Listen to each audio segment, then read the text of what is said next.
Father God in heaven, we are amazed at the work of your Son Jesus in the lives of people. We see you in the lives that are being changed, being transformed, being saved, healed, and delivered. Ikaw ay Diyos na buhay at Diyos na makapangyarihan. At inaabot mo kami sa iba't ibang mga kaparaanan. Naway masumpungan mo ang aming puso na mayroong pagmamalasakit sa iyong mga salita. Turuan mo kami ngayon sa mga sandaling ito. Ito po ang aming dalangin sa pangalan ni Jesus. Amen. My message today is simply entitled, Why do we preach the gospel of Jesus? Why do we preach the gospel of Jesus? And last night at the Quirino Grandstand, during the first night of the Home Free Global Crusade, Saved, Healed, and Delivered in Christ tour, the entire country of the Philippines, if not the whole world, saw the power of the true preaching of the gospel of Jesus Christ. I was blown away by the immensity of God's love to accommodate all those who have been changed and saved and transformed when they receive our Lord Jesus into their hearts and subsequently baptized. Kahanga-hanga ang nangyari kagabi sa Luneta Park, sa Quirino Grandstand, at libo-libo na mga tao, iba't ibang mga tao, iba't ibang mga kalagayan sa buhay ang tumanggap ng kaligtasan, pinagaling at pinalaya ng ating Panginoong Jesus. At ito ay isang makasaysayan na pagkilos ng Panginoon sa Pilipinas. No matter what the critics might say, no matter what bashers and detractors say, the truth of the matter remains that last night was a beautiful display of God's power and grace. And this is the reason why the PMCC Fort Watch held this kind of crusade last night. And we're going to have another one later tonight, the second and the closing night of the Home Free Global Crusade, because we believe in this work of preaching the gospel. That is how much we believe in. And that's how much we are committed to the preaching of the gospel. And may I add as well that this is how much the PMCC Fort Watch is invested materially, financially, and spiritually towards the work of preaching the gospel. And we have nothing in our hearts but simply the desire of God. Huwag niyong ipagkakamali. Wala po kaming iba damdamin. Wala kaming tinatawag na ulterior motive. Wala po kaming ibang damdamin. Ang aming hangarin lamang at layunin ay matupad ang hangarin, ang nais ng Diyos na makita ang buong sanglibutan na maligtas, sapagkat ang sabi ng Panginoon na ayaw niya na ang sino man ay mapahama, kundi ang lahat ay mga ligtas. The heartbeat of God is our heartbeat. The passion of God is our passion. And we will not allow ourselves to be distracted by other agenda, and we will not be lured to pursue other pursuits. Heaven's agenda is our agenda. Heaven's passion is our passion. At ito ang gusto ng Diyos, na ipangaral lagi ang ebanghelyo ng ating Panginoong Jesus, sapagkat ang ebanghelyo ng Panginoon ay ang mensahe na mula sa langit. Ito lamang ang mensahe na gustong iparating ng ating Panginoon sa ating kapanahunan. At kahit noon pa ay ito na ang mensahe na gustong iparating ng Panginoon. You see, our God isn't only the God who creates. And I am thankful beyond words that God has created me, that I did not evolve on my own, that I wasn't a product of random evolutionary process. No, as far as the Bible is concerned, I am made, created in the image, in the likeness of our God, that I am beautifully knitted in my mother's womb. And so, God is our creator, but more than that, God is our Savior. Alam nyo, ang Diyos, mga kaibigan, kung hindi niya kayang magligtas, ay hindi siya tunay na Diyos. Kung hindi niya kayang isalba ang kanyang mga nilikha, ay hindi siya tunay na Diyos. Subalit, ang ating Diyos ay tunay at nag-iisang tunay na makapangyarihang Diyos sapagkat siya lamang ang kayang magligtas sa atin. Only God is true. Only God can save us. And thank God, God saves. And He has sent His Son Jesus in order to save mankind from the evil that we couldn't save ourselves from. And only Christ Jesus has done so. And this is the message of Oras ng Katotohanan, this program. Our message is about the gospel of the Lord Jesus Christ. At ang pangangaral ng Ebanghelyo ng ating Panginoon ay isang gawain na karapat-dapat na ating gawin, anuman ang mangyari. And I praise God because this was the very work that was established firmly in our culture, no less than by our late and beloved Apostle Arsenio T. Ferriol, sapagkat siya bilang isang tunay na apostol ay inutusan ng Panginoon. Kasama siya doon sa utos na humayo at gawing alagad ang mga bansa. Turuan silang ganapin ng lahat ng aking ipinag-uutos at narito ako isa sa inyong palagi hanggang sa wakas. I thank God because our beloved Apostle Arsenio Ferriol was obedient to the call of Jesus to preach the gospel. But for the purpose of enlightening you about the need to preach the gospel, I'd like to share to you this message entitled, Why Do We Preach the Gospel of Jesus? Like what happened last night at the Quirino Grandstand in Luneta. I'm going to give you 3 practical reasons. Number 1, it is the platform in which people receive Jesus. It is the platform in which people receive Jesus. In the book of Romans, in chapter 10, in verse 14 to 15, how then will they call on him in whom they have not believed? And how are they to believe in him of whom they have never heard? And how are they to hear without someone preaching? Paano sila magsisisampalataya kung wala silang napapakinggan? Kaya narito ang unang kahalagahan kung bakit dapat ipangaral ang Ebanghelyo ng Panginoon, upang ang mga tao ay makapakinig.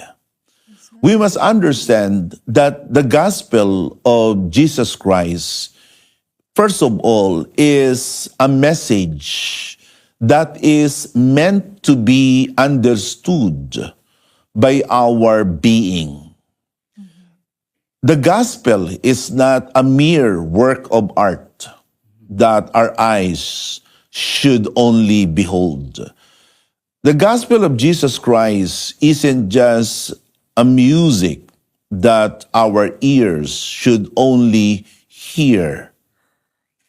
But the gospel of the Lord Jesus Christ is a message that must be understood, processed, and believed, hopefully, by those who will hear it. This is the reason why God, first and foremostly, sent the gospel to the lips of those whom He has sent.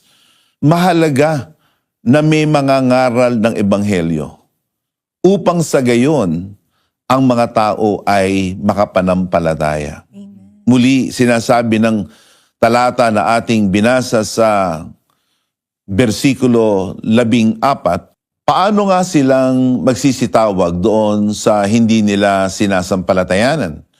Paano sila magsisisampalataya sa Kanya na hindi nila napapakinggan? At paano sila makakikinig na walang mangangaral?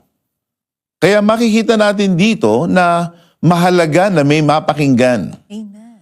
Hindi lang may makita, hindi lamang merong madama, kundi kailangan ay mayroon silang mapakinggan. At ang pakikinig ng Ebanghelyo ng Panginoon ay kailangan na ito ay mapagpasyahan. And so, the salvation of people must be coursed through the platform of preaching the gospel. You do not dream and then you get saved. You do not have some kind of a out of this world experience and then you get saved. You do not have an out of body experience and then you get saved.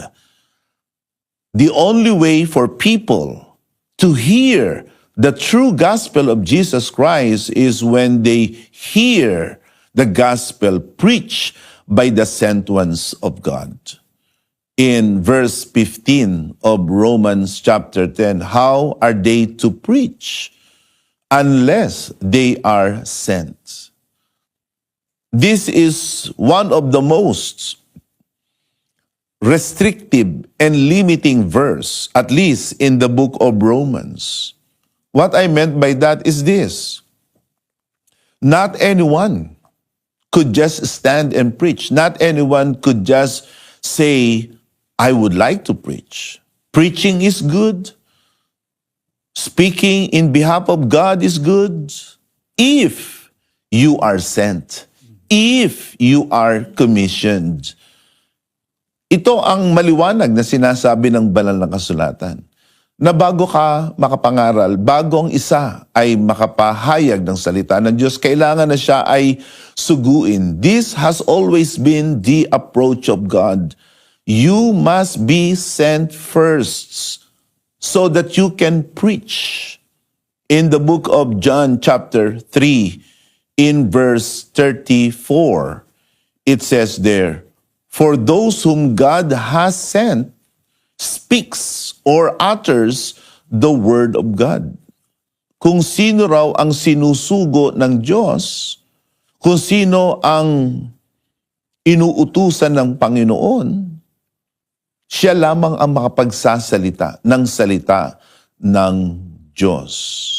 Mula sa lumang mga panahon noon hanggang sa ngayon, you cannot just stand and claim, I'm going to preach the gospel. It is not something that you can arbitrarily claim or possess. You have to be sent. And if you are sent, you ought to speak the word of God. And this is the reason why we speak. Because God has called me. God has called the church. From the beginning of the church age, God has been calling people to preach His words. And it is in the platform of preaching the word of God, people are saved. Kaya ito po ang layunin. Bakit kami po ay nangangaral ng Ebanghelyo ng Panginoon? Sa bawat panahon at sa bawat lugar na kung saan ang tao ay makakapakinig ng Ebanghelyo ng Panginoon. Ang PMCC Fourth Watch ay inyong makikita na nangangaral sa mga lansangan, nangangaral sa mga pamilihang bayan, nangangaral sa mga sasakyan, nangangaral kung saan ang tao ay makakapakinig. We also have preaching of the gospel on radio, on television, on social media. And last night, the PMCC Fourth Watch held the biggest evangelistic crusade to date in the history of the Philippines. Over 60,000 people came. And why do we do that? Because it is a platform. Kailangan ibigay sa tao ang pagkakataon na sila'y makapakinig ng ebanghelyo ng ating Panginoon. Ganyan kamahal tayo ng Panginoon. Ganyan ang Diyos ay nagmamalasakit sa atin na ayaw niya na tayo ay basta lamang mawala sa mundo, mamatay, na wala tayong pagkakataon na makapakinig ng ebanghelyo ng Panginoon. This is the reason why we are saturating the airwaves and we are taking advantage of every opportunity to preach the gospel, because it's a platform to amplify the message of the Lord Jesus Christ. And so, are you one who is now listening, hearing to this preaching of mine? God has a purpose. Why you are sitting right there, right now, looking at me, because God wants to save you. That's the reason why you can hear me now, see me now, because I bring to you nothing but the unadulterated, unvarnished Word of God. Ang aking ipinapangaral sa inyo ay ang tunay na ebanghelyo ng ating Panginoong Jesus. At ito ang paraan ng Diyos para kayo ay abutin. Kaya ito'y hindi relihiyon. Ito'y kalooban ng Diyos. Inaabot kayo ngayon ng Diyos. Dinadala kayo ngayon ng Diyos sa kaligtasan. Ang kailangan lamang nating gawin ay sumunod at tumugon. So the first reason why we preach the gospel is because it's a platform in which people can receive Jesus and can believe in Jesus. Number two, it is the power of God to overcome sin. It's the power of God to overcome sin. The gospel is not a fairy tale. It is not an urban myth. The gospel of Jesus Christ is not a mere narrative of literature. Instead, the gospel of Jesus Christ in Romans 1:16 is power. It is power. It is effective. It's alive. It is operating. It has the means to destroy, to conquer, and to decimate the forces of darkness that are imprisoning people. The book of Romans chapter 1 verse 16 says, I am not ashamed of the gospel, for it is the power of God for salvation to everyone who believes. And this is the reason why we must be proven to be unstoppable in the preaching of the gospel, because power has to be unleashed. Power has to be demonstrated, sapagkat ang kasalanan ay kapangyarihan din. Sin is also a force. In fact, according to Apostle Paul, he calls sin as a force. According to him, there is something in me that is at work. Another force that is at work that keeps me from doing what I hate doing. And according to Paul, it's no longer I, but the sin that works in me. Ang kasalanan ay kapangyarihan. Ang nasa likod ng kasalanan ay si Satanas. At si Satanas ay makapangyarihan.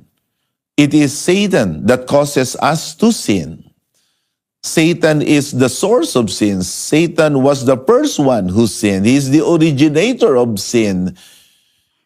And people, because they are weak, they are victimized by Satan. That is why behind sin is the power of Satan. But who will release us, set us free from the stranglehold of sin? It is not man's education, as good as it is. It is not man's earthly power or influence, as good as they are. The only power that can overcome the power of sin is the power of the gospel. The gospel of Jesus Christ preached by the true sent ones of God is powerful, more than powerful, to release people from spiritual bondage and captivity. Kaya yung patotoo na ating napakinggan kanina lamang ay isang pagmamalas ng kapangyarihan ng ebanghelyo ng ating Panginoong Hesus. Ang kapangyarihan ay mas mahahayag at makikita kung ito ay ating ipapangaral. Kaya may mga tao na sa kakitiran ng kanilang isip at sa kababawan ng kanilang unawa sa Biblia, kanilang pinupulaan ang pangangaral ng ebanghelyo ng Panginoon. Kanilang sinisiraan ang pangangaral ng ebanghelyo ng Panginoon. Pero sa amin na sa biyaya ng Diyos ay nababatid namin ang katotohanan, hindi namin ikakahiya ang ebanghelyo sapagkat ito'y kapangyarihan ng Diyos sa ikaliligtas. At marami ang naliligtas. Marami ang napapalaya mula sa kasalanan at marami ang gumagaling. And it is simply an attestation, a proof that the gospel of Jesus Christ indeed is God's power. And then number 3, last but not least, why do we preach the gospel? Because it is the purpose of the church towards the world. The purpose of the church is to declare the gospel of the Lord Jesus Christ. Look at that in the book of 1 Peter chapter 2, verse 9. You are a chosen race, a royal priesthood, a holy nation, a people for his own possession, that you may proclaim the excellencies of him who called you out of darkness into his marvelous light, to declare the excellencies of him who called you out of darkness into his marvelous light. Yan ang gawain ng tunay na iglesia ng Panginoon. Ihayag, ipamalas, ipakita ang kagalingan, kahusayan, kapangyarihan ng ebanghelyo ng ating Panginoon. Kaya mula sa pagkakatatag ng tunay na iglesia noon, ang mensahe lamang ng mga tunay na sugo ng Diyos ay walang iba kundi ang ebanghelyo ng ating Panginoong Hesus na namatay at nabuhay na muli sa krus ng Kalbaryo. Purihin ang ating Panginoon. This is our purpose. This is our mandate. In the book of Matthew 28, in verse 19, Jesus Christ said, "Go, therefore, make disciples of all nations, baptize them in the name of the Father, the Son, and the Holy Spirit. To God be the glory. Make disciples of all nations." You make disciples of nations by preaching the gospel, baptizing them in the name of the Father, the Son, and the Holy Spirit. And last night, thousands were baptized at the Quirino Grandstand in Luneta. Libo-libo ang nabautismuhan. Praise God. Hindi sila niloko, hindi sila pinilit, hindi sila samantalahan. And it wasn't only at the Quirino Grandstand where thousands were baptized. All over the houses of worship of the PMCC Portwatch throughout the world, in watch parties, hundreds more were baptized that very day and night that the gospel of Jesus Christ was preached in that crusade. This is why we preach the gospel. This is why we are so committed and invested. Kasi yun ang layunin ng Iglesia ng Panginoon. The Church of Jesus Christ is not meant to do a billion stuff. We are simply called to be the light in our world, to be the very hand and feet of Jesus Christ, to declare the excellencies of Him who called us out of His marvelous light. I praise God, and I honor Him, and I worship Him for the awesome work He did last night at the Home Free Global Crusade at the Quirino Grandstand and all across the world in watch parties. Tonight, we are going to have the second and the closing night of the Home Free Global Crusade. Muli, amin po kayong inaanyayahan. Punta po kayo sa Luneta Park, sa Quirino Grandstand, sa ganap na ikalima ng hapon, ay gagawin po namin ang pangalawang gabi ng Home Free Global Crusade, Save, Heal, Delivered in Christ Tour. At mamayang gabi po ay ating makakasama si Thea. Siya ay ang original musical performer ng song na Oceans and Touch the Sky and other well-known praise and worship music. You do not want to miss her.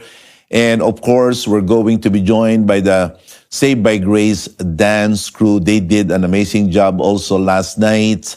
We're going to have a great time of singing our hearts out unto the Lord. You're going to hear another moving testimony of a life changed by Jesus.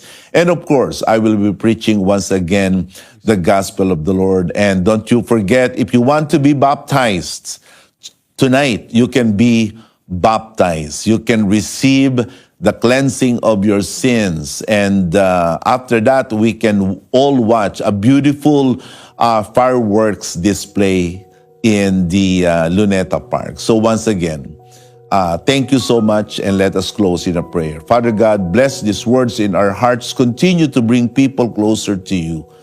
I entrust every one of us who are now watching this program, and those who would like to put their faith in Jesus, save them as well. In the name of Jesus, amen. God bless you all.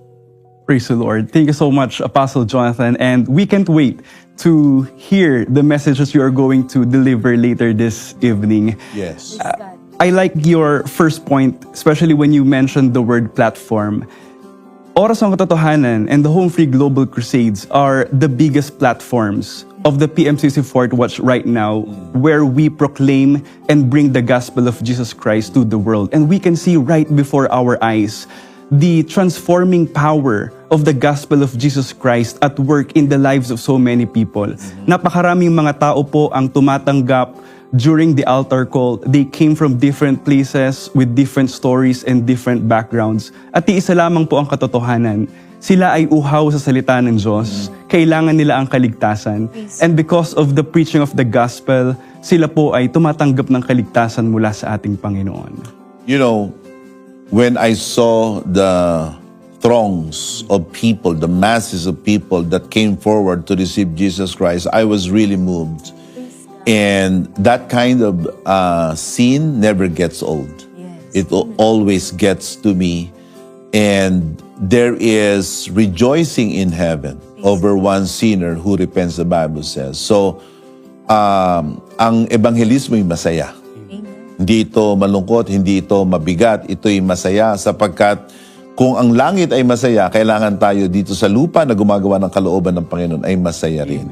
And we could only thank God and give credit to Him for this evangelistic platform that He has put up for us to amplify His message. Thank God. Praise the Lord. And sa pamamagitan po ng ating mga platform, patuloy na ang Diyos ay kumakatok din sa puso ng iba pa sa ating mga kababayan, iba pa sa ating mga kaibigan na sila ay anyayahan na dumalo at tanggapin ng Panginoon sa ating mga buhay. Yes, and this platform is actually varied. This program, itong television program na ito, this is also a platform. Our social media channels are also platforms. Even our, stations in life, our places in life. If you are a mother, you have a platform to declare the message of Jesus to your children. If you are a father as well, if you are a boss of your company, if you're a teacher, whoever you are, whatever station in life you may be in, it is a platform. Our platforms may, differ, but the important thing is, inilagay ka ng Panginoon Praise God. sa kalagayan na yon para ipahayag ang Ebanghelyo ng Panginoong Jesus. And thank you so much, Apostle, sa napakalinaw at napakaliwanag niyo pong pagbabahagi kung bakit nga ba tayo nangangaral at bakit nga ba natin ginagawa itong pangangaral ng Ebanghelyo in all different platforms dahil ito po yung pinakadamdamin ng Ama natin sa langit at ng ating Panginoong Hesukristo. At nakikita natin kung gaano karaming mga tao ang pinagpapala ng ating Panginoon. Yes, and we will never get tired doing this. Actually, the crusade started some 5 years ago during one of the darkest periods of human history, and that was the COVID-19 global pandemic. Kaya ganun na lamang ang pagpupursige natin sapagkat ito ang kailangan ng sanglibutan ngayon. Napakadilim ng ating sanglibutan ngayon. Hindi dahil sa panahon, kundi sa kasalanan.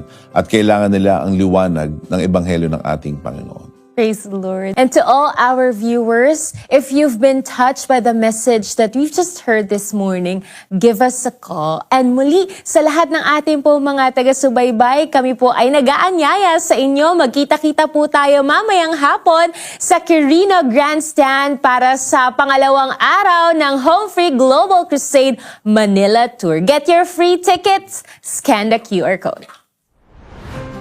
Thanks for watching. Subscribe for more exclusive videos.